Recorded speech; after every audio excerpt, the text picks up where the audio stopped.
मैं हुमैरा जिया आज आपको पढ़ाने जा रही हूँ BECC 131। आज हमारा जो टॉपिक होगा that is cost of production. Cost of production चाहे कोई फर्म हो, हर एक फर्म को, हर एक इंडस्ट्री को जब भी प्रोडक्शन करनी होती है, जब भी कोई आउटपुट प्रोड्यूस करना होता है, तब हमें कॉस्ट की कुछ रॉ मटेरियल की ज़रूरत होती है, इनपुट्स की ज़रूरत होती है।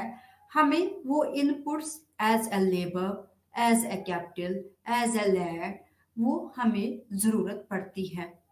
चाहे एग्रीकल्चर प्रोडक्शन हो, चाहे हमें इंडस्ट्रियल प्रोडक्शन हो या एग्रीकल्चरल प्रोडक्शन हो, हर एक प्रोडक्शन के लिए इनपुट्स की ज़रूरत होती है और ये इनपुट्स अपनी सर्विसेज देते हैं और इन सर्विसेज के बदले एक प्रोड्यूसर को उनकी पेमेंट करनी पड़ती है। वो पेमेंट जाती है सर्विस देने के ऑनर को। जिस तरह से एक लेबर है, लेबर का ऑनर जो है वो खुद है और वो अपनी सर्विस दे रहा है। जब वो अपनी सर्विस दे देगा, उसके बदले उसको वेजेस मिल जाएंगे, क्योंकि वो सैक्रिफाइस देता है। सैक्रिफाइस देने के लिए, क्योंकि वो आराम छोड़ता है, जो वो सर्विस देता है उसके बदले उसको पेमेंट दी जाती है in the form of wages, जो उसकी मजदूरी होती है। इसी तरह से अगर हम लैंड की सर्विस लेते हैं, लैंड के बदले उसका रिटर्न देना पड़ता है in the form of rent. इसी तरह से अगर हम कैपिटल लेते हैं, कैपिटल जो है, कैपिटल वो पैसा होता है जिसको हम इन्वेस्टमेंट में या प्रोडक्शन में यूटिलाइज करते हैं ताकि हम उस पैसे से और पैसा अर्न करें। उस पैसे को हम बताते हैं कैपिटल। इसी तरह से एक एंटरप्रेन्योर जो हमें प्रोड्यूसर होता है, जो हमें प्रोडक्शन ऑर्गेनाइज करता है, जो हमें प्रोडक्शन इनिशिएट करता है, उसके बदले उसको जो पेमेंट मिल जाती है दैट इज प्रॉफिट।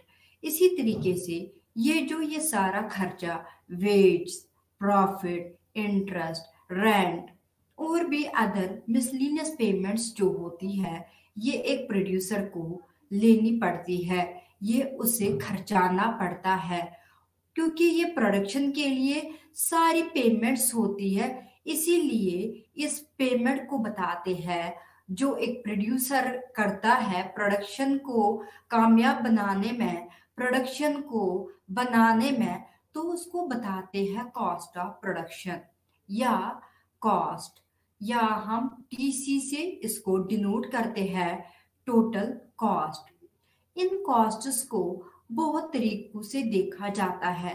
अगर हम कॉमन मैन की तरफ देखें, वो इन्हीं कॉस्ट्स को एक तरफ से ले लेगा और दूसरा जो इकोनॉमिस्ट होता है, जो मैनेजिंग डायरेक्टर होता है, वो उनको अलग एंगल से लेते हैं। जिस तरह से हमें प्राइवेट कॉस्ट वो खर्चा होता है जो एक प्रोड्यूसर को पड़ जाता है, जो एक प्रोड्यूसर को करना पड़ता है इनपुट्स को खरीदने में। जिस तरह से वो लेबर खरीदेगा, वो कैपिटल खरीदेगा, वो रॉ मटेरियल खरीदेगा, उन चीजों को बनाने में, उन चीजों को लाने में उसको पैसा लग जाएगा, जिसको हम बताते हैं प्राइवेट कास्ट। ये जो प्राइवेट कास्ट है, ये फर्म भी हो सकती है। फर्म को प्रोडक्शन बनाने में, चाहे हमें गुड्स प्रोड्यूस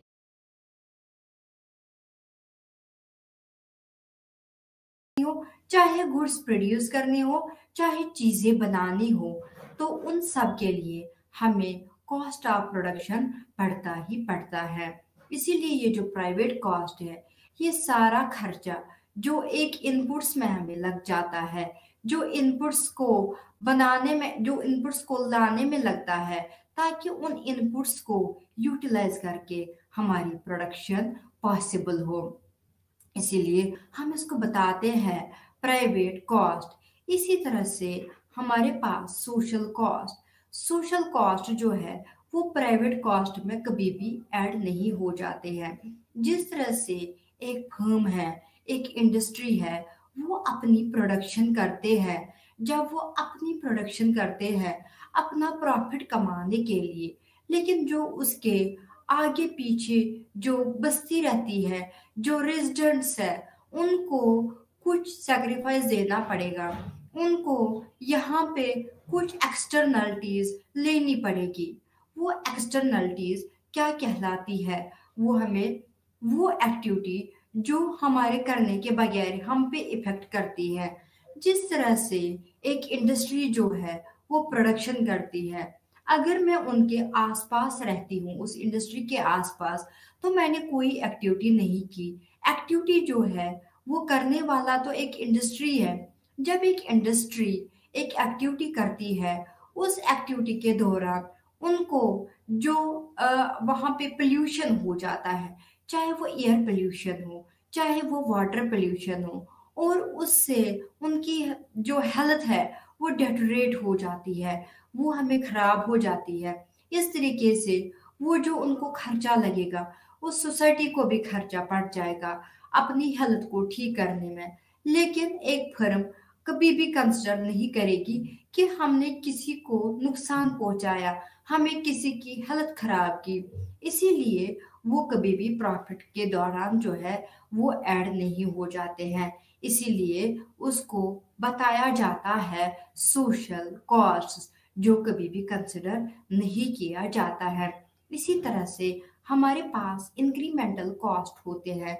जब हमें प्रोडक्शन बढ़ानी होती है, प्रोडक्शन के साथ साथ हमारे अखराजात भी बढ़ जाते हैं।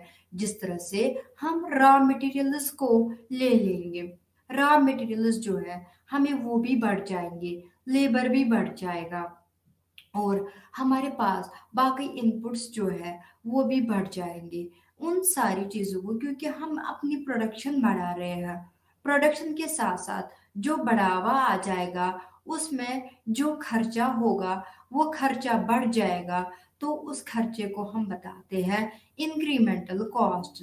अब हमने भी देखा, हमें प्राइवेट कॉस्ट, हमें सोशल कॉस्ट और इंक्रीमेंटल कॉस्ट। इसी तरह से हमारे पास है अकाउंटिंग कॉस्ट। अकाउंटिंग कॉस्ट वो कॉस्ट होता है जो फर्म जो है वो अपनी फाइनेंशियल स्टेटमेंट बनाती है, तो उसमें डेप्रिसिएशन कॉस्ट आ जाते हैं, उसमें लाइबिलिटीज आ जाती है, जो कि हमें वियर एंड टियर कॉस्ट है, मशीनों को ठीक करने में जो कॉस्ट लग जाता है। और जो इनको फाइनेंशियल एडवाइजर होता है, जो अकाउंटेंट होता है, तो वो इनको कंसिडर करता है, जिसको हम बताते हैं अकाउंटिंग कॉस्ट। इसी तरह से हमारे पास और क्लासिफिकेशंस है कॉस्ट्स की। जिस तरह से हमारे पास है शॉर्ट रन कॉस्ट और long run cost. Short run cost हमने पहले ही दो टाइम पीरियड्स डिस्कस किए थे। हमारे पास शॉर्ट टाइम पीरियड है और लॉन्ग टाइम पीरियड। हमारे पास जो शॉर्ट टाइम पीरियड, वो टाइम पीरियड होता है जहाँ पे हम एक फैक्टर को वेरी करते हैं, बाकी सारे फैक्टर्स जो है वो कांस्टेंट रहते हैं, वो फिक्स रहते हैं। अब हमें जितने भी हमें फैक्टर्स ऑफ प्रोडक्शन है, जो हमारी प्रोडक्शन को कंप्लीट करने में लगेगा, वो हमारे पास जितने भी फैक्टर्स ऑफ प्रोडक्शन है, जितने भी इनपुट्स है, क्योंकि हमने एक को वेरी किया, बाकी सारे हमारे कांस्टेंट रहे, फिक्स्ड रहे। जो खर्चा हमें, जो हमने वेरी किया, जो फैक्टर हमने वेरी किया, जिस तरह से हमारे पास पहले 30 क्विंटल प्रोडक्शन बनाने के लिए हमें 4 लेबर्स का इस्तेमाल हुआ। उसके बाद हमारे पास अगर हम 30 से 40 करेंगे, 30 से 40 जब प्रोडक्शन हो जाएगी, हमें 4 लेबर्स से 8 लेबर्स हो जाएंगे। पहले अगर हमें 10,000 वेजेस का खर्चा पड़ता था, अब हमें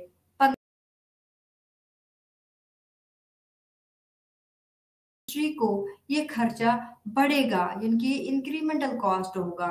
लेकिन यहाँ पे हम इसको एक और कॉस्ट का नाम देते हैं, जिसको हम बताते हैं वेरिएबल कॉस्ट। वेरिएबल कॉस्ट हमेशा चेंज हो जाता है, ये बदल जाता है जैसे ही हमारी प्रोडक्शन बदलती है। जैसे हमारा प्रोड्यूस बदलता है वैसे ही, क्योंकि जो पहले हमने 30 क्विंटल्स हमारी प्रोडक्शन थी, अब हमने 40 की, हमने 10 क्विंटल्स बढ़ा दिए। लेकिन इसके साथ साथ क्योंकि हमने एक ही फैक्टर को वेरी किया, इसके साथ साथ हमारा ये जो एक फैक्टर बदल गया, हमें इसको ये वेरिएबल फैक्टर बन गया। और जो वेरिएबल फैक्टर पे खर्चा लग जाता है उसको हम बताते हैं वेरिएबल कॉस्ट।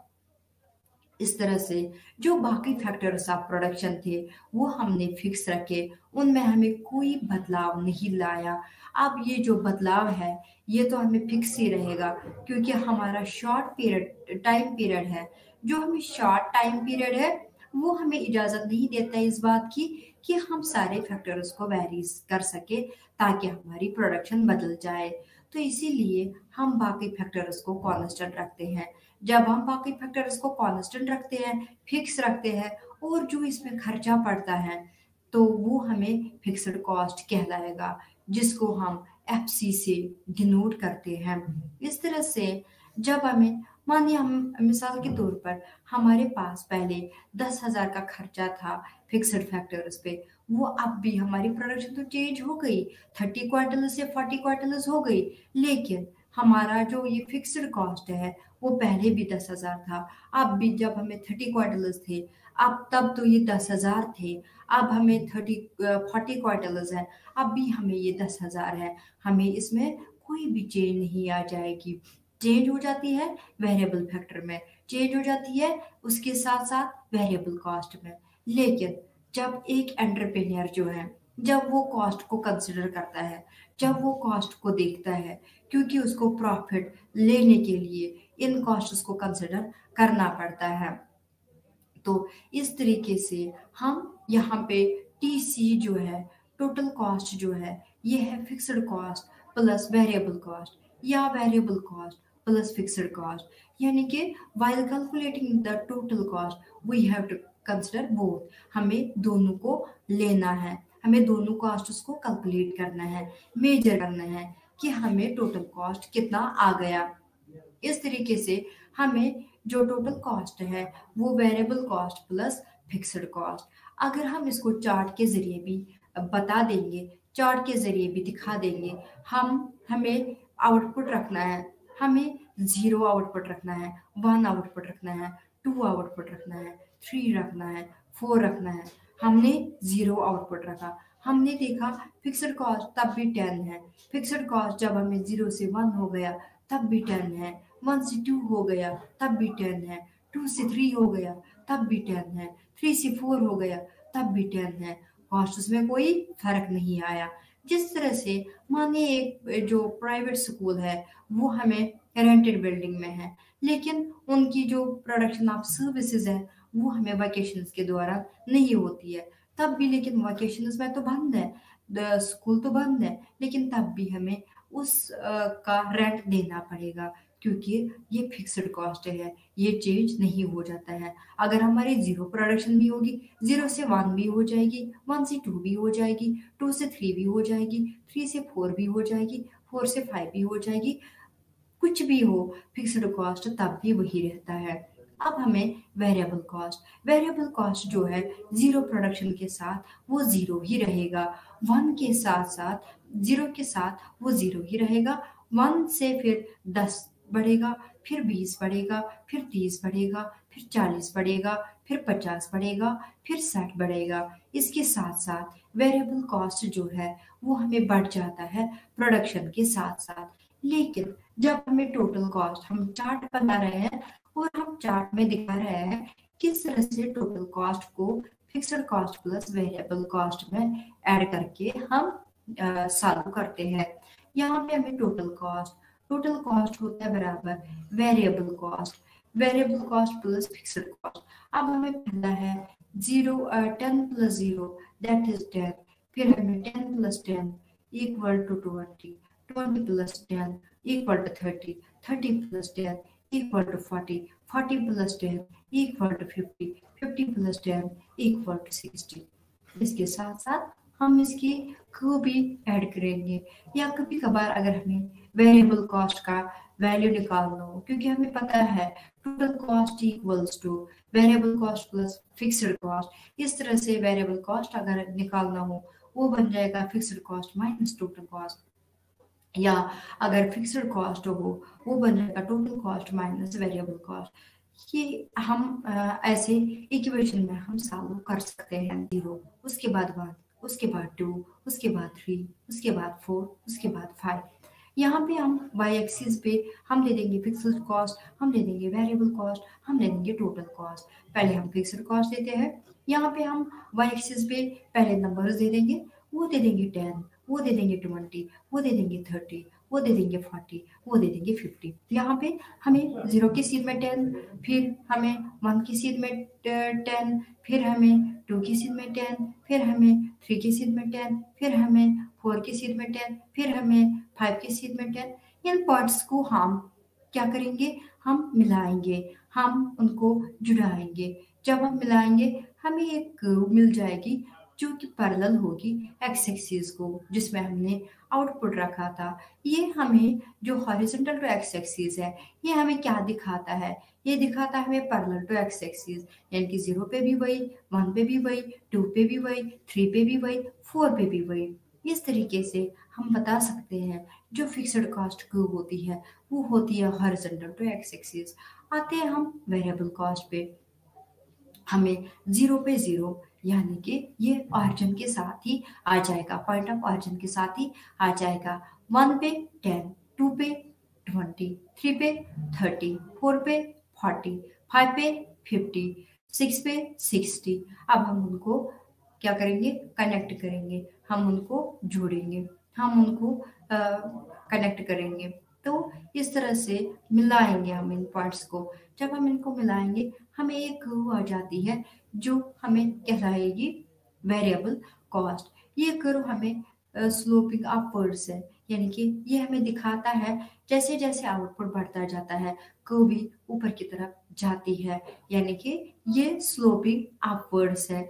इसी तरह से टोटल कॉस्ट भी हमें बढ़ता ही जाएगा, क्योंकि हमें यहाँ पे फिक्स्ड कॉस्ट तो 10 था, वेरिएबल कॉस्ट तो 0 था, हमने लिखा 10 प्लस 0 वो हो गया 10।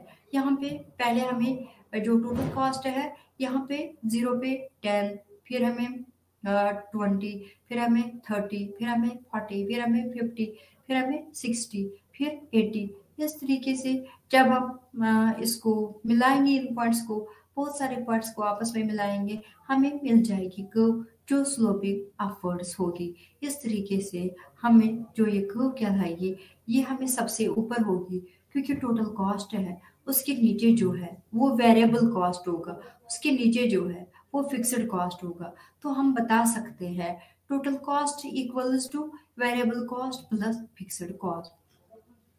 तो ये हमें कॉस्ट जो है अदर क्लासिफिकेशन है, क्योंकि हमें जब एक फर्म को कॉस्ट कवर करना होता है तो वो इन चीज़ों को देखना पड़ता है कि हमें फिक्स्ड कॉस्ट आ जाते हैं बराबर, वेरिएबल कॉस्ट बराबर आ जाते हैं, हमें तो प्रॉफिट कितना मिल रहा है।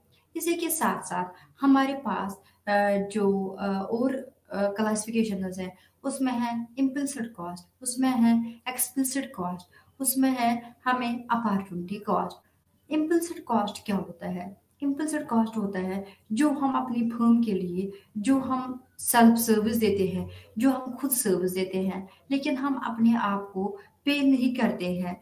तो लेकिन जब हम कंसिडर करेंगे profit, we will consider our cost, हम अपना कॉस्ट भी देखेंगे। जब हम अपना कॉस्ट देखेंगे कि अगर हम ये सर्विस किसी और फर्म को दे देते हमें वहां पे तनख्वाह मिल जाती है, लेकिन खुद को हम पे नहीं करेंगे, जो एक्सपेंडिचर्स होते हैं वो पैसा निकालेंगे। इस तरीके से जो हम खुद को खुद अपनी सेल्फ सर्विस देते हैं तो उसको हम क्या बताते हैं, उसको हम बताते हैं इम्प्लिसिट कॉस्ट। दूसरा होता है explicit cost, that is external to their firm. यहाँ पे जितने भी हमें इनपुट्स लग जाते हैं प्रोडक्शन को बनाने में, जो हमारी प्रोडक्शन होती है उसको कंप्लीट करने में, जो हमें लेबर की ज़रूरत पड़ती है, जो हमें रॉ मटेरियल की ज़रूरत पड़ती है, जो हमें अदर फैक्टर्स ऑफ प्रोडक्शन की ज़रूरत 4 यूनिट्स तक जो हमने प्रोडक्शन बढ़ाई, साथ ही साथ में हमें क्योंकि लेबर बढ़ा रहे हैं, हम रॉ मटेरियल बढ़ा रहे हैं, हम और फैक्टर्स बढ़ा रहे हैं, इसको बनाने में हमें और कॉस्ट्स हो जाएंगे और कॉस्ट्स लग जाएंगे। हम देखते हैं 0 to 1 कितना कॉस्ट बढ़ जाता है, 1 to 2 कितना कॉस्ट बढ़ जाता है, 2 to 3 कितना कॉस्ट बढ़ जाता है, 3 to 4 कितना कॉस्ट बढ़ जाता है। जब हम ये सारा कंसिडर करते हैं कितने कॉस्ट्स बढ़ गए, तो उसको हम बताते हैं मार्जिनल कॉस्ट और उसको डिनोट करते हैं हम एमसी से। एमसी होता है बराबर TC of n minus TC of n minus 1। यानी कि हम क्या करेंगे, हम पहले फर्स्ट यूनिट को ले लेंगे।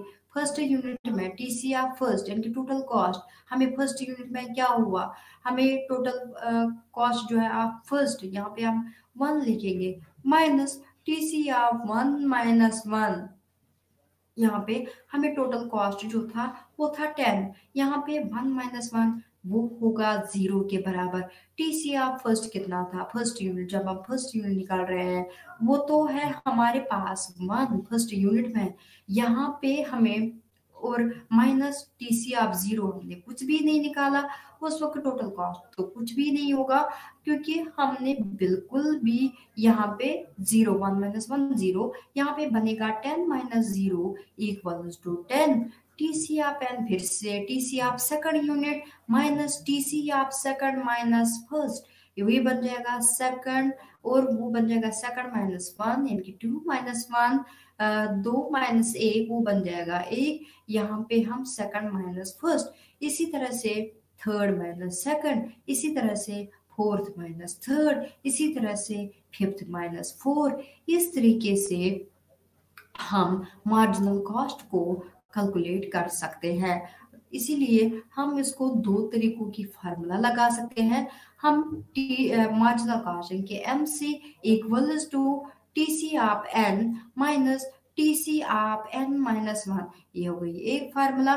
दूसरी फार्मूला यहाँ पे MC equals to delta, delta हम छोटा ट्रायंगल बनाते हैं, डेल्टा टीसी यानी कि change in the cost divide by delta Q यानी कि चेंज इन द क्वांटिटी, क्योंकि कंज्यूमर्स होंगे, कंज्यूमर्स किस प्राइस पे ले लेंगे, उस प्राइस पे हमें बेच के कितना प्रॉफिट आ जाएगा। क्योंकि जब भी हम प्रॉफिट को कैलकुलेट करते हैं, प्रॉफिट में हमें रेवेन्यू देखना होता है, total revenue T R minus T सी।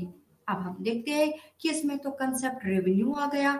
ये रेवेन्यू होता क्या है, रेवेन्यू जब हम अपना हमारा प्रोड्यूस कंप्लीट हो गया, हमारे गुड्स कंप्लीट हो गई, या अगर हमें सर्विसेज प्रोड्यूस कर रहे हैं, सर्विसेज कंप्लीट हो गई, हमने सर्विसेज देनी है, लेकिन हम सर्विसेज क्यों दे रहे हैं, ताकि हमें मनी अर्न हो जाए, ताकि हमें कुछ कमाई मिल सके। इसीलिए जितना भी प्रोड्यूस है हमारे पास, जितना भी आउटपुट है हमारे पास, हम उसको बेच डालेंगे। हमने आउटपुट बेचा, जैसे हम बेचेंगे जितना भी पैसा हमारे पास आ जाएगा हमारा आउटपुट बेचने से, वो कहलाता है रेवेन्यू। यानी कि इसको हमने अभी कॉस्ट अलग नहीं किया, कॉस्ट तो इसी में है, इसीलिए हम इसको बताते हैं इंक्लूडिंग द कॉस्ट। हमें कॉस्ट जो है वो हमने सब्ट्रैक्ट भी नहीं किया।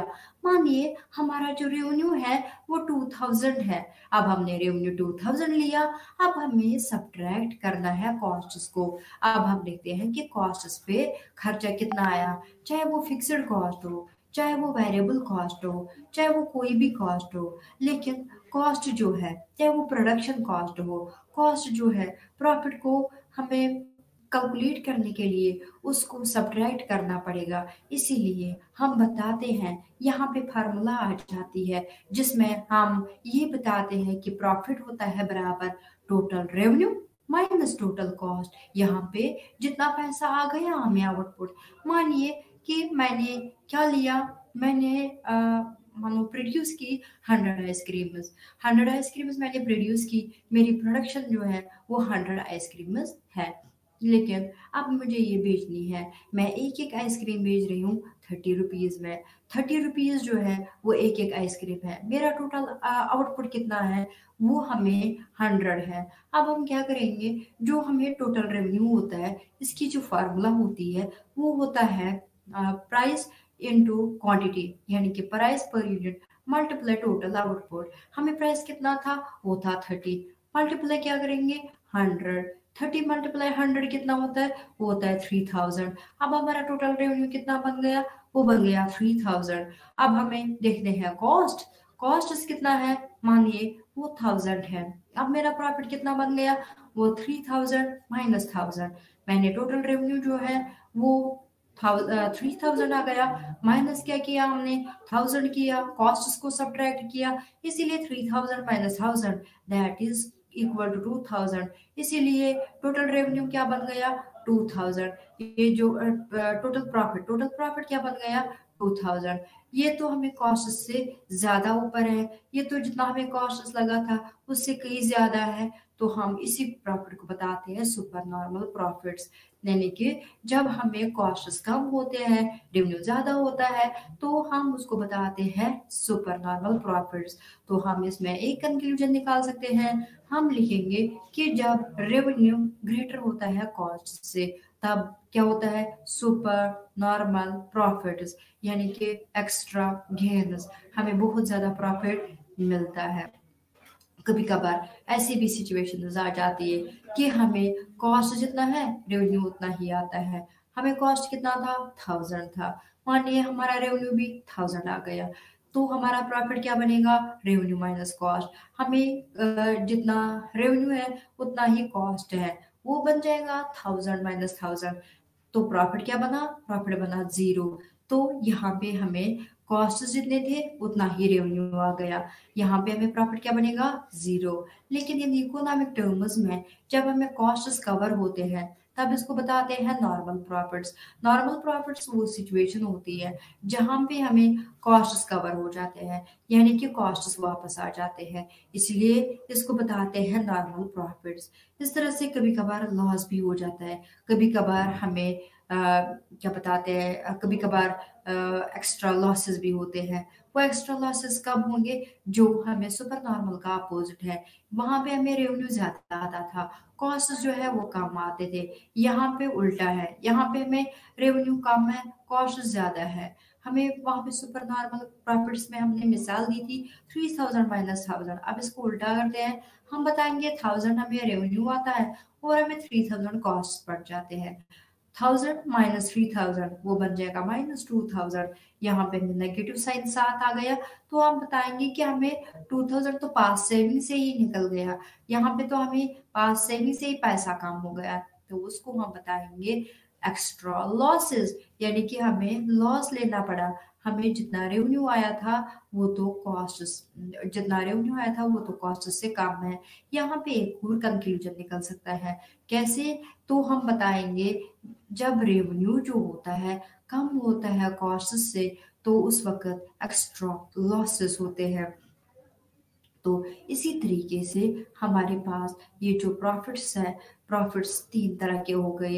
एक होता है सुपर नॉर्मल प्रॉफिट्स, और होता है सब नॉर्मल प्रॉफिट्स, और होता है नॉर्मल प्रॉफिट्स। कभी कभार जब हमें ये जो नॉर्मल प्रॉफिट्स होते हैं, एक फर्म के लिए वार्निंग होती है कि भी कॉस्ट ही कवर हो रहे हैं, इसलिए आइंदा से होशियार रहना है कि हमें तो अभी कॉस्ट कवर हो रहे हैं, ऐसा ना हो कि हमें कॉस्ट भी कवर नहीं हो जाएंगे। तो इसीलिए यहाँ पे कभी कभार इसको हम बताएं इनकी शट डाउन पॉइंट, पहले हमें फिक्स्ड कॉस्ट कवर नहीं होते हैं, फिर हमें वेरिएबल कॉस्ट कवर नहीं होती है, तो हमें इंडस्ट्री को या फर्म को क्लोज करना पड़ता है। लेकिन यहाँ पे हमें इक्विलिब्रियम पॉइंट पे, किस पॉइंट पे ऐसा ऐसी सिचुएशन आ जाती है जहाँ पे एक प्रोड्यूसर जो है वो कहाँ पे सबसे ज्यादा सेटिस्फाई होता है, यानी कि जब उसको मैक्सिमम प्रॉफिट्स मिल जाएंगे, जब उसको सबसे ज्यादा प्रॉफिट्स मिल जाएंगे, जब उसको एक्स्ट्रा गेन्स मिल जाएंगे। यहाँ पे हम ये भी बताएंगे जो हमें एवरेज रेवेन्यू होता है, AR होता है, वो हमें प्राइस के बराबर भी होता है। एवरेज रेवेन्यू किसके बराबर होता है? वो होता है T R per unit of quantity. अभी हमने बताया टी आर जो है वो होता है प्राइस इनटू क्वांटिटी, वो होता है price per unit multiply total output. उसको हम क्यू से डिनोट करेंगे, डिवाइड बाय क्या है क्यू। यहाँ पे price into quantity divide by Q, Q Q हो जाएगा कैंसिल, यहाँ पे आ गया प्राइस। तो हम बता सकते हैं, कभी कभार ऐसा क्वेश्चन भी आ जाता है, आपको प्रूव करना होता है, आपको साबित करके देना पड़ता है कि बताइए जी ए आर जो है वो प्राइस के बराबर कैसे होता है।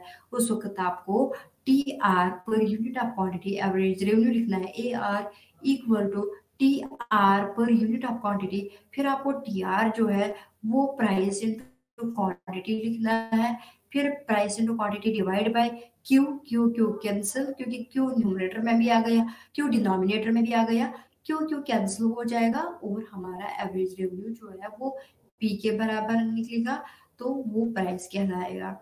इस तरह से हमें प्राइस पे ज्यादा ध्यान देना होता है कि एवरेज रेवेन्यू से ऊपर है, एवरेज रेवेन्यू से क्योंकि ये प्राइस ही कहलाता है, तो ये हमें एवरेज रेवेन्यू को ज्यादा से ज्यादा कंसिडर करना होता है।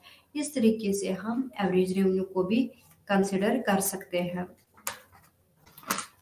तो यहाँ पे जो हमें पास्ट में कितना खर्चा हुआ था एक फर्म पे, तो उसको हम हिस्टोरिकल कॉस्ट भी बता सकते हैं। तो यहाँ पे अब हमें बारी आती है कि प्रोड्यूसर इक्विलिब्रियम, प्रोड्यूसर कब इक्विलिब्रियम भी होता है, उसको मैक्सिमम सेटिस्फैक्शन कब होती है। मैक्सिमम सेटिस्फैक्शन उस पॉइंट पे होती है जहाँ पे हमें मैक्सिमम प्रॉफिट होता है। मैक्सिमम प्रॉफिट क्योंकि हमने बताया कब होता है मैक्सिमम प्रॉफिट, जब हमें टोटल रेवेन्यू जो है वो बहुत ज्यादा होगा। लेकिन यहाँ पे कभी कभार हम एवरेज या total revenue minus total cost जो है, जो हम टोटल रेवेन्यू करते हैं सब्ट्रैक्ट करते हैं टोटल कॉस्ट, वो जहाँ पे सबसे ज्यादा होगा, इनकी डिफरेंस बिटवीन जो हमें माइनस करना है, जो हमें सब्ट्रैक्शन करनी है टोटल रेवेन्यू और टोटल कॉस्ट के बीच में, दोनों वेरिएबल्स के बीच में, जहाँ पे हमें सबसे ज्यादा बड़ा नंबर आ जाएगा, सबसे बड़ा नंबर आ जाएगा, वहीं पे एक प्रोड्यूसर जो है वो सबसे ज्यादा सेटिस्फाई होगा, यानी कि वो सबसे ज्यादा खुश होगा। मैक्सिमम सेटिस्फेक्शन या मैक्सिमम प्रॉफिट जो है उस पॉइंट पे मिलता है जहां पे gap between T R and T C is maximum. यहाँ पे हमें इन दोनों के बीच में जो गैप होता है वो मैक्सिमम होती है, वो सबसे ज्यादा होती है।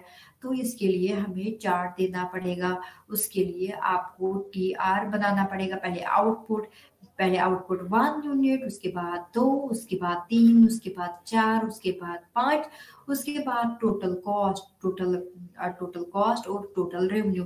टोटल रेवेन्यू में हम रखेंगे 10 10 10 10 10, यानी कि हम फिक्स रखेंगे। उसके बाद टोटल कॉस्ट जो है वो हम 10, फिर 15, फिर 18, फिर 21, फिर 30, इस तरह से हम टोटल कॉस्ट जो है पहले पहले डिक्रीज रखेंगे, उसके बाद हम इंक्रीज करेंगे। यहाँ पे हम सब्ट्रैक्ट करेंगे between total revenue and total cost, जहाँ पे हमें सबसे ज्यादा नंबर मिलेगा, यानी कि सबसे ज्यादा जो total revenue minus total cost है, सबसे ज्यादा अगर 6 आया, सबसे ज्यादा अगर 8 आया, सबसे ज्यादा अगर 5 आया, सबसे ज्यादा अगर 7 आया, सबसे ज्यादा अगर 9 आया, तो वही पॉइंट है जहाँ पे हमें एक प्रोड्यूसर को मैक्सिमम प्रॉफिट मिल जाता है, तो वो सबसे ज्यादा वहां पे खुश होगा। क्योंकि एक प्रोड्यूसर जो है वो तब प्रोड्यूस करता है ताकि उसको ज्यादा से ज्यादा प्रॉफिट मिल जाए। इसीलिए अगर हम total revenue and total cost से मेजर करेंगे इक्विलिब्रियम, हम कभी कभार क्या करते हैं, कभी कभार हम मार्जिनल रेवेन्यू, क्योंकि मार्जिनल रेवेन्यू होता है एडिशन इन द रेवेन्यू, यानी रेवेन्यू बढ़ गया with addition in the production. Production के साथ साथ जैसे हमने प्रोडक्शन बढ़ाई, वैसे ही हमारी प्रोडक्शन के साथ साथ हमारा रेवेन्यू भी बढ़ गया।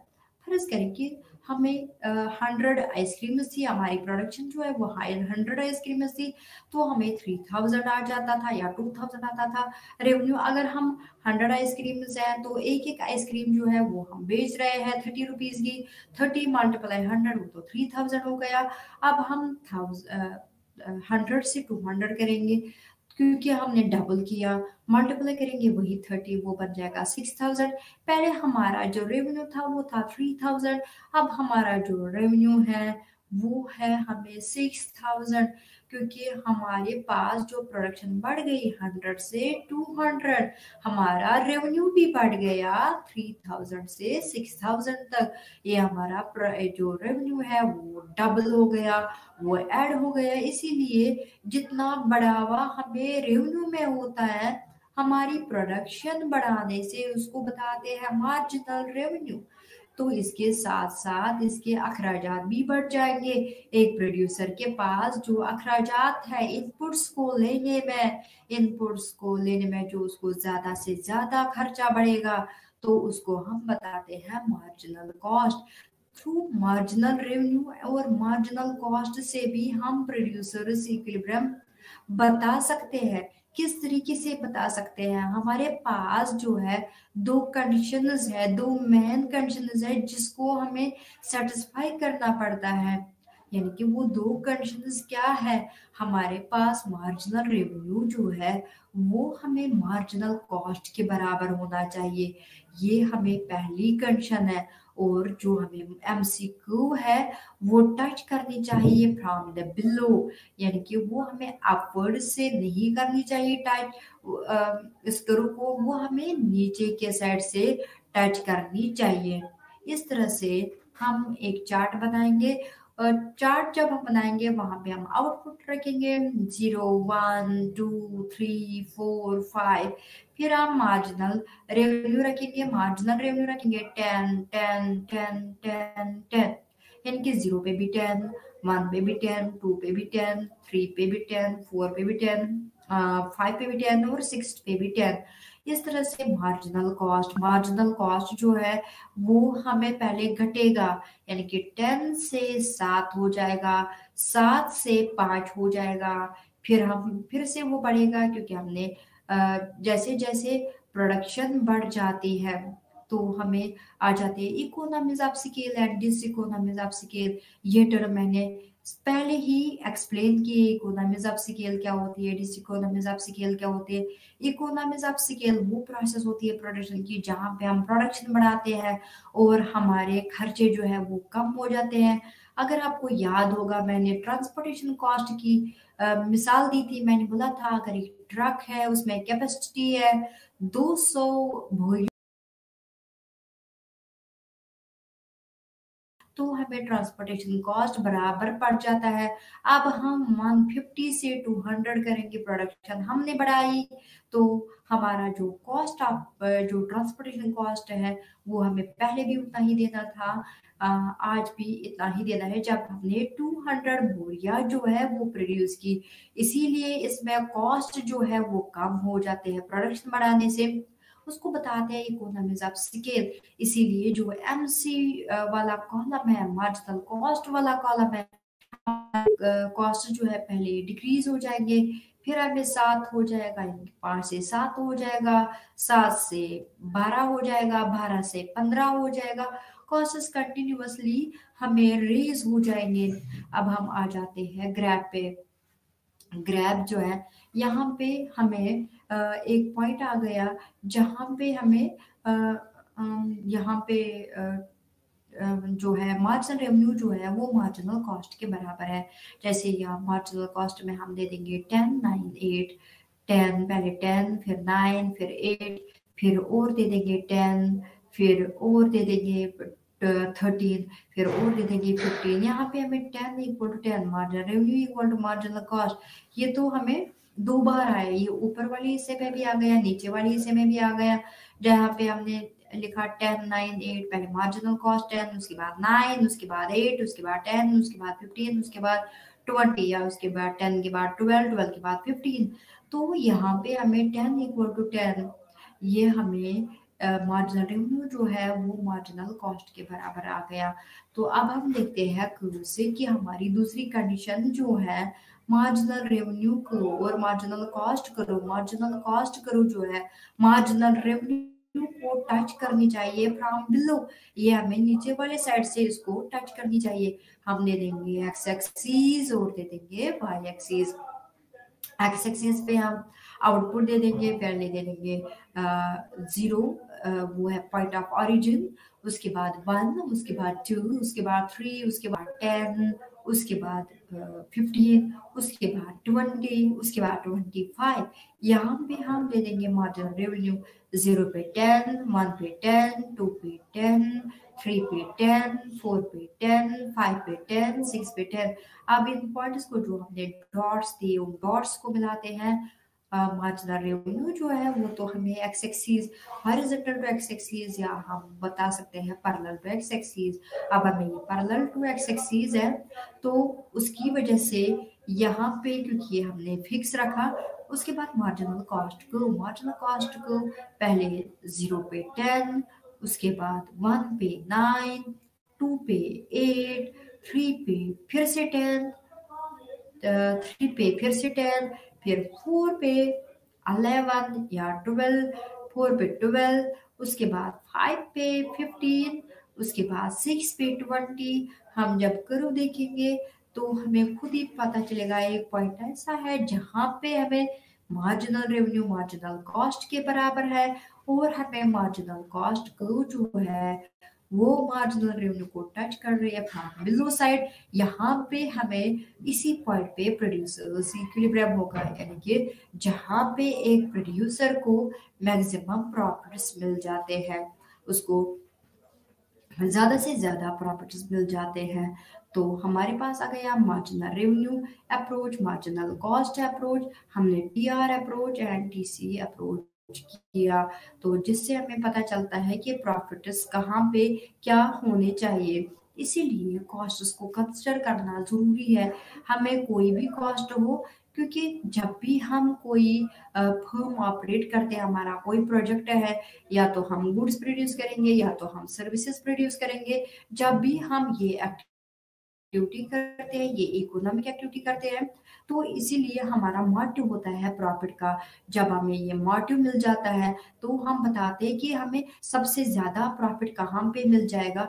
सबसे ज्यादा प्रॉफिट जो है अगर हम टीआर एंड टीसी अप्रोच से जाएंगे वो है जहाँ पे हमें गैप बिटवीन, जहाँ पे हमें difference between TR and TC आ जाएगा, वहां पे सबसे ज्यादा प्रॉफिट होंगे। इसी तरह से एमआर एंड एमसी अप्रोच, जहाँ पे marginal revenue and marginal cost approach होगा, वहां पे हमें दो कंडीशंस फुलफिल होनी चाहिए, marginal revenue equal to marginal cost, और हमें मार्जिनल कॉस्ट करो जो है वो टच करनी चाहिए फ्रॉम द बिलो साइड। तो इस तरह से हमें कॉस्ट्स को जरूरी पता होना चाहिए, उसकी नॉलेज होनी चाहिए। एक फर्म को कॉस्ट्स जो है बहुत मायने रखते हैं। कॉस्ट जो है या तो कॉस्ट रेज हो जाते हैं कभी कभार, या तो हमें उसकी वजह से अगर हमें कॉस्ट रेज हो जाते हैं उसकी वजह से हमें प्राइसेस भी रेज हो जाते हैं। जिस तरह से आजकल के जो मॉडर्न जो हमें ज़माना है, मॉडर्न सोसाइटीज़ है, यहाँ पे लोग जो है सोशल मीडिया को ज़्यादा देखते हैं, इसीलिए हर एक जगह पे एडवर्टीजमेंट आ जाती है। एडवर्टीजमेंट जिसकी भी हो वो भी एक सेलिंग कॉस्ट बन जाता है, यानी कि सेल्स को बढ़ाने के लिए, जो मैंने आपको पहले नहीं बताया था। क्योंकि हमारे आज के ज़माने में, आज के मार्केट में बहुत ज़्यादा कंपटीशन होता है। कंपटीशन को में आगे जाने के लिए क्या करते हैं, एडवर्टीजमेंट करते हैं। यानी कि अगर एक फर्म जो है वो एडवर्टीजमेंट नहीं करती है, दूसरी फर्म जो है वो एडवर्टीजमेंट करती है, ताकि उनका प्रोडक्ट जो है वो ज़्यादा से ज़्यादा चले। वो किसी सेलिब्रिटी को लाते हैं, जैसे वो किसी सेलिब्रिटी को लाते हैं उनको पे करना पड़ जाता है, जो कि हमें कॉस्ट्स में ऐड हो जाते हैं। इसलिए उसको बताते हैं, क्योंकि वो सेल्स को बढ़ाने के लिए है, इसलिए उसको बताते हैं सेलिंग कॉस्ट। सेलिंग कॉस्ट जो है वो भी कंसिडर हो जाता है, क्योंकि उसी हिसाब से हमें प्राइस भी आ जाता है जो कि कस्टमर्स को देने पड़ते हैं, कंज्यूमर्स को देने पड़ते हैं। इसीलिए उसको हम बताते हैं सेलिंग कॉस्ट। यानी कि सेलिंग कॉस्ट जो है वो हर एक फर्म जो है वो बर्दाश्त नहीं करती है। कोई छोटी फर्म्स होती है, कोई बड़ी फर्म्स होती है, किसी के पास इन्वेस्टमेंट कम होता है, किसी के पास ज़्यादा इन्वेस्टमेंट होता है। तो इसीलिए क्योंकि जो सेलिब्रिटीज़ होती है जिनको लोग ज़्यादा मानते हैं, जिनको लोग ज़्यादा फॉलो करते हैं, तो वो एडवर्टीजमेंट करते हैं और वो उनका कॉस्ट ऐड हो जाता है। उनका कॉस्ट जब ऐड हो जाएगा उनके प्राइसेस भी ऐड हो जाते हैं। ये इसकी वजह से प्राइसेस जो है वो भी एनालिसिस हो जाते हैं, प्राइसेस रेज हो जाते जाते हैं। इसी तरीके से हमारे पास जो है वो एक फैक्टर है जिससे कॉस्ट जो है वो अप हो जाते हैं। या तो हमारे पास टैक्सेस, अगर टैक्सेस बढ़ जाते हैं, अगर गवर्नमेंट की पॉलिसी होगी कि वो टैक्सेस बढ़ाएंगे, जब वो टैक्सेस को बढ़ाते हैं, वो टैक्स जो है, क्योंकि वो एक प्रोड्यूसर अपने से नहीं लेता है, वो फॉरवर्ड करता है, वो शिफ्ट करता है, जिसकी वजह से वो कस्टमर पे शिफ्ट करता है। जिस तरह से हाल में जो हमें जीएसटी लग गया, वो तो हमें गुड्स एंड सर्विस टैक्स है। चाहे हम गुड्स लेते हैं, चाहे हम सर्विसेज लेते हैं, तो हमें हमेशा जो है वहां पे जीएसटी ऐड हो जाता है। जो ये जीएसटी है, ये भी कॉस्ट्स को इंक्रीज करता है, कॉस्ट्स को बढ़ाता है, उसकी वजह से प्राइसेस रेज हो जाती है। तो इस तरह से कभी कभार हमें शॉर्टेज ऑफ लेबर होती है। अगर हमें शॉर्टेज ऑफ लेबर हो जाती है तो उसकी वजह से हमें वेजेस जो है वो बढ़ जाती है। जब वेजेस बढ़ जाते हैं, उसकी वजह से भी कॉस्ट जो है वो रेज हो जाते हैं।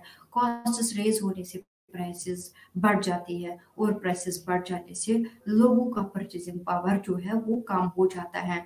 इसकी वजह से जो हमें ये परचेजिंग पावर कम होना, ये भी एक प्रॉब्लम बन जाती है कंज्यूमर के लिए।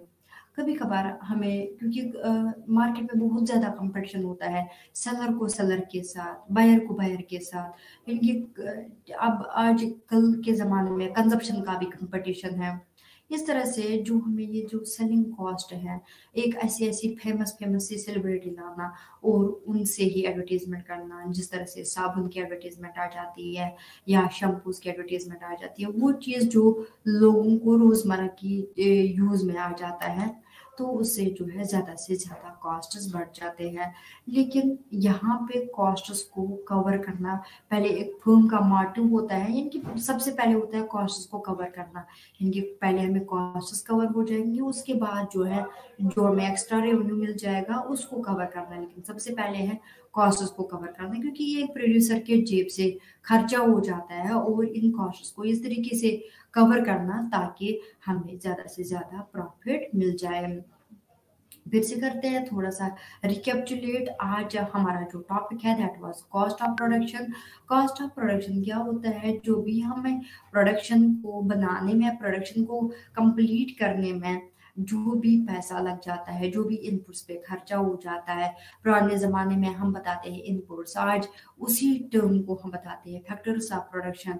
हमें फैक्टर्स ऑफ प्रोडक्शन पे जिस तरह से लेबर है, जिस तरह से कैपिटल है, जिस तरह से रॉ मटेरियल है, जो भी चीजें हैं एक प्रोड्यूसर को, क्योंकि हर एक प्रोडक्शन जो है ना वो डिफरेंट होती है, एक फर्म को दूसरी फर्म से, एक इंडस्ट्री को दूसरी इंडस्ट्री से। तो रॉ मटेरियल जो है उनका अलग होता है, टेक्निक्स ऑफ प्रोडक्शन जो है वो अलग होते हैं, उसकी वजह से ये वैरी हो जाते हैं। एक प्रोडक्शन दूसरे प्रोडक्शन में, एक कॉस्ट ऑफ प्रोडक्शन दूसरे फर्म की कॉस्ट ऑफ प्रोडक्शन जो है वो अलग अलग होती है। फैक्टर्स ऑफ प्रोडक्शन कैसे भी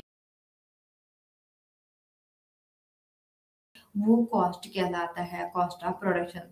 मैंने आपको बताया था कि हम पहले क्लासिफिकेशन करते हैं कॉस्ट के, बहुत सारे टाइप्स के कॉस्ट है। हम लेते हैं प्राइवेट कॉस्ट। प्राइवेट कॉस्ट वो कॉस्ट होता है, वो खर्चा होता है जो एक फर्म को लग जाता है इनपुट्स को खरीदने में, चाहे रॉ मटेरियल, चाहे लेबर, चाहे लैंड, चाहे कैपिटल, चाहे हमें किसी मैनेजर की जो सर्विस लेनी है, या एंटरप्रेन्योर खुद सर्विस देता है तो उसको बताते हैं इम्प्यूटेड सर्विस।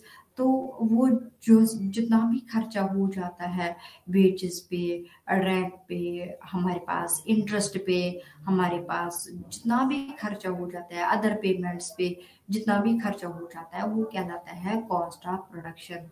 तो हमारे पास जो सोशल कॉस्ट, एक सोसाइटी को भी एक फर्म के एस्टेब्लिशमेंट से कभी कभार जो है उनको भी कॉस्ट्स बढ़ जाते हैं, एक सोसाइटी पे कॉस्ट्स बढ़ जाते हैं, जो उनके लिए बैड होता है। किस लिए? क्योंकि अगर हमें जिस तरह से जो ब्रिक कैलन होती है, अगर एक सोसाइटी में ब्रिक कैलन हो तो उसका जो धुआं है उनको जो है यहाँ पे खांसी की प्रॉब्लम होती है, छाती की प्रॉब्लम हो जाती है, उनको खांसी ज्यादा से ज्यादा आ जाती है, तो उनको खर्चा लग जाता है। लेकिन कभी भी कोई फर्म इन लोगों को खर्चा नहीं दे देगी, वो तो एक सोसाइटी को ही देना पड़ता है। तो उनकी जो सेहत है वो खराब हो जाती है, वो बीमार पड़ जाते हैं। जब वो बीमार पड़ जाते हैं तो उसको हम बताते हैं उनको, क्योंकि वो खुद ही बर्दाश्त करना है, खुद ही अपना खर्चा देना है हेल्थ बेनिफिट्स के लिए, तो उसको हम बताते हैं सोशल कॉस्ट। तो हमारे पास जो है इंक्रीमेंटल कॉस्ट होता है, जिसको हम मार्जिनल कॉस्ट भी बताते हैं। जैसे हमारी प्रोडक्शन बढ़ जाती है, प्रोडक्शन के साथ साथ हमारे अखराजात भी बढ़ जाते हैं, खर्चे भी बढ़ जाते हैं, जिसको हम बताते हैं इंक्रीमेंटल कॉस्ट। इसी तरीके से हमें अदर क्लासिफिकेशन में हमने बताया था वेरिएबल कॉस्ट, फिक्स्ड कॉस्ट। हमने बताया था टोटल कॉस्ट होता है बराबर variable cost plus fixed cost. हमने बताया था जो वेरिएबल कॉस्ट होता है वो वेरी हो जाता है, क्योंकि वो हमें खर्चा होता है वेरिएबल फैक्टर पे। जितना जितना हमारा प्रोडक्शन बढ़ जाएगा उतना ही कॉस्ट भी बढ़ जाएगा, उतना भी कॉस्ट जो है उसमें इजाफा हो जाएगा। जिस तरह से हमने एक चार्ट से भी दिखाया था, हमने दिखाया था आउटपुट पहले 0, उसके बाद 1, उसके बाद 2, उसके बाद 3, उसके बाद 4, उसके बाद 5। तो वेरिएबल कॉस्ट जो है वो हमने दिखाया था 0 पे 0, उसके बाद 10, उसके बाद 20, उसके बाद 30, उसके बाद 40, उसके बाद 50, उसके बाद 60। उसके बाद हमने दिखाया था फिक्स्ड कॉस्ट। फिक्स्ड कॉस्ट 0 पे 10, क्योंकि हमें फिक्स्ड कॉस्ट अगर प्रोडक्शन होती भी नहीं है तब भी हमें फिक्स्ड कॉस्ट देना ही देना पड़ता है। वो पहले 10 था, उसके बाद हमें 10, उसके बाद 10, उसके बाद 10, उसके बाद 10। तो जब हम टोटल कॉस्ट देखते हैं, टोटल कॉस्ट होता है बराबर variable cost plus fixed cost, वो बन जाएगा 0 प्लस 10, उसके बाद 10 प्लस 20, उसके बाद 20 प्लस 30, उसके बाद 30 प्लस 40।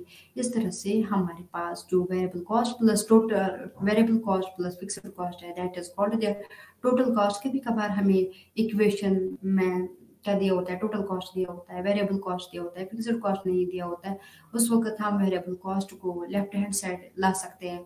तो जब भी राइट हैंड साइड से लेफ्ट हैंड साइड कोई भी नंबर जाता है या कोई भी हमें वेरिएबल जाता है, वो उसकी साइन जो है वो चेंज हो जाती है, वो पॉजिटिव से नेगेटिव हो जाती है।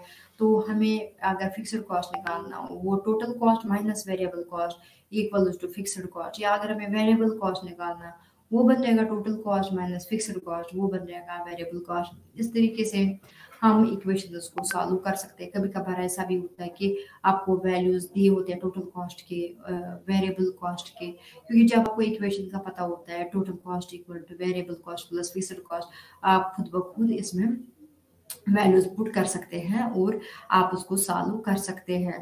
तो क्योंकि हमारे पास जो है चार्ट बन गया, तो उसके साथ साथ हमारे पास फिगर भी आनी चाहिए। हम दे देंगे एक्स एक्सिस और y axis. Y x axis में दे देंगे आउटपुट, उसके बाद पहले 0, उसके बाद 1, उसके बाद 2, उसके बाद 3, उसके बाद 4, उसके बाद 5। यहाँ पे हम दे देंगे फिक्स्ड कॉस्ट, उसके बाद वेरिएबल कॉस्ट, उसके बाद टोटल कॉस्ट। 0 पे 0, 1 पे 10, 0 पे 0, 1 पे 10, 2 पे 10, 3 पे 10, 4 पे 10, 5 पे 10, 6 पे 10। हमारे बहुत सारे पॉइंट्स आ गए। इन पॉइंट्स को हम मिलाएंगे अपने अपनी सीध में। जब हम मिलाएंगे हमें एक हॉरिजॉन्टल लाइन मिलेगी, यानी कि पैरेलल टू एक्स एक्सिस। जिस हिसाब से हमने आउटपुट दिया था उसी हिसाब से हम इनको मिलाएंगे तो ये बिल्कुल पैरेलल बन जाएगी।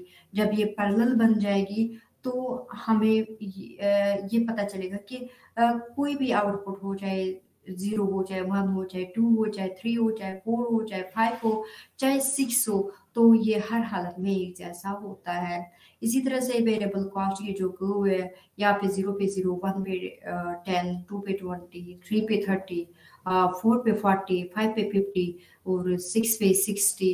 इस तरीके से हमारे पास जो है ये जो आउटपुट बढ़ता ही जाता है, उसकी वजह से हमारे पास जो कर्व होगी वो होगी स्लोपिंग अपवर्ड्स, यानी कि पहले नीचे की तरफ स्टार्ट हो जाएगी, फिर ऊपर जैसे जैसे आउटपुट बढ़ता जाएगा वो भी हमें ऊपर ऊपर की तरफ जाएगा। यानी कि वो दिखाएगा कि एक ही जैसा नहीं होता है। 0 पे 1 होगा, उससे ज्यादा होगा, फिर 2 पे 3 पे उससे ज्यादा होगा, 4 पे उससे ज्यादा होगा, 5 पे उससे ज्यादा होगा और 6 पे उससे ज्यादा होगा। उसके साथ ही हमारे टोटल कॉस्ट की कर्व है, तो वो हमें, क्योंकि fixed cost plus variable cost वो सबसे ऊपर होगी, क्योंकि दोनों कर्व्स जो है वो उसके नीचे आ जाएंगे। तो वो हमें इसी तरीके से, जिस तरह से वेरिएबल कॉस्ट की स्लोपिंग अपवर्ड्स कर्व आ गई, इसी तरह से टोटल कॉस्ट की भी जो कर्व है वो भी स्लोपिंग अपवर्ड्स आ जाएगी। तो हमारी कर्व जो है वो बन जाएगी यानी 0 पे 10, 2 पे 20, फिर 3 पे 40, फिर 4 पे 50, फिर 6 पे 70। इस तरीके से वो भी अपवर्ड्स आ जाएगी, लेकिन फिक्स्ड कॉस्ट और वेरिएबल कॉस्ट के ऊपर होगी। इसी तरीके से हमारे पास 3 कर्व्स आ जाएंगे, 2 अपवर्ड्स आ गई, एक हॉरिजॉन्टल टू एक्स एक्सिस आ गई। हमने बताया था कि कॉस्ट जो है वो जरूरी कंसिडर करनी, क्योंकि ये एक प्रोड्यूसर को अपना खर्चा होता है जो उसको अपनी जेब से देना पड़ता है। क्योंकि सबसे पहले जब भी हमें कोई प्रोडक्शन करनी हो, हम पहले ही नहीं दे देंगे कस्टमर से, ये पैसा नहीं ले लेंगे। जब हमारी प्रोडक्शन कंप्लीट हो जाएगी, हम उसको मार्केट में बेचेंगे, तब जाके हमें कॉस्ट भी वापस आ जाएगा, उससे एक्स्ट्रा भी आ जाएगा। क्योंकि हमने पहले ही बताया, जब हम कॉस्ट को क्यों देखते हैं, क्यों हम हर एक कॉस्ट को देखते हैं, इसीलिए क्योंकि ताकि हमें प्रॉफिट जो है वो अच्छे से आ जाए। प्रॉफिट को हमें कैलकुलेट करना होता है, तो प्रॉफिट को कैलकुलेट करने हमें 2 वेरिएबल्स की जरूरत पड़ती है, टोटल रेवेन्यू और टोटल कॉस्ट की। तो रेवेन्यू क्या होता है, जितना भी हमारे पास आउटपुट होता है उसको जब हम बेच डालते हैं, उसमें से जितना भी पैसा आ जाता है टोटल रेवेन्यू कहलाता है। जिस तरह से मैंने एग्जांपल दी थी, अगर हमारे पास आइसक्रीम है 100 आइसक्रीम, तो हम हर एक आइसक्रीम जो है वो 30 रुपीज की बेचते हैं। तो हम पर price per unit multiply total output, तो 100 मल्टीप्लाई 30 वो बन जाएगा 3000। तो 3000 जो है वो हमें टोटल रेवेन्यू होगा। जब हम सब्ट्रैक्ट करते हैं कि हमें खर्चा इनपुट्स पे कितना हो गया, इनपुट्स पे कितना खर्चा आ गया, तो उसको हम सब्ट्रैक्ट करते हैं, माइनस करते हैं, तो वो हम उससे काटते हैं। तो हम लिखेंगे 3000 माइनस 1000, वो बन जाएगा 2000। ये हमारा प्रॉफिट होगा। यानी कि प्रॉफिट को हमें कैलकुलेट करने के लिए 2 वेरिएबल्स की जरूरत पड़ती है, total revenue and total cost. इस तरह से total revenue and total cost जो है वो हमें प्रॉफिट के लिए बहुत ही जरूरी होता है। मैंने ये भी बताया था, अगर रेवेन्यू एक्सीड होता है, रेवेन्यू ज्यादा होता है कॉस्ट से, जब हमें रेवेन्यू कॉस्ट से ज्यादा होगा तो एक्सीड होगा, तो हम उसको बताते हैं सुपर नॉर्मल प्रॉफिट्स या एक्स्ट्रा गेन्स। एक्स्ट्रा गेन्स जो है वो हमें तब होता है जब हमें रेवेन्यू एक्सीड होता है, टीआर एक्सीड होता है टोटल कॉस्ट से। इस तरीके से कभी कभार ऐसा भी होता है कि जितना रेवेन्यू है उतना कॉस्ट ही है, टोटल रेवेन्यू जो है वो टोटल कॉस्ट के बराबर होता है। तो टोटल रेवेन्यू जब हमें टोटल कॉस्ट के बराबर होते हैं तो कॉस्ट्स कवर हो जाते हैं, जितना रेवेन्यू होता है उतना ही कॉस्ट्स भी कवर हो जाते हैं। जब हमें टोटल रेवेन्यू और टोटल कॉस्ट बराबर होते हैं तो हम उसको बताते हैं नॉर्मल प्रॉफिट्स। नॉर्मल प्रॉफिट्स इसलिए बताते हैं इन इकोनॉमिक सेंस।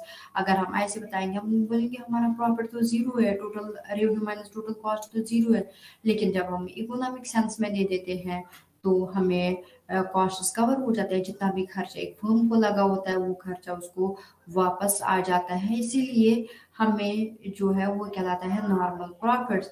उसके बाद होते हैं सब नॉर्मल प्रॉफिट्स और एक्स्ट्रा लॉसेस। तो एक्स्ट्रा लॉसेस तब होते हैं जब हमें टोटल रेवेन्यू जो है वो कम होता है टोटल कॉस्ट से। नमस्ते।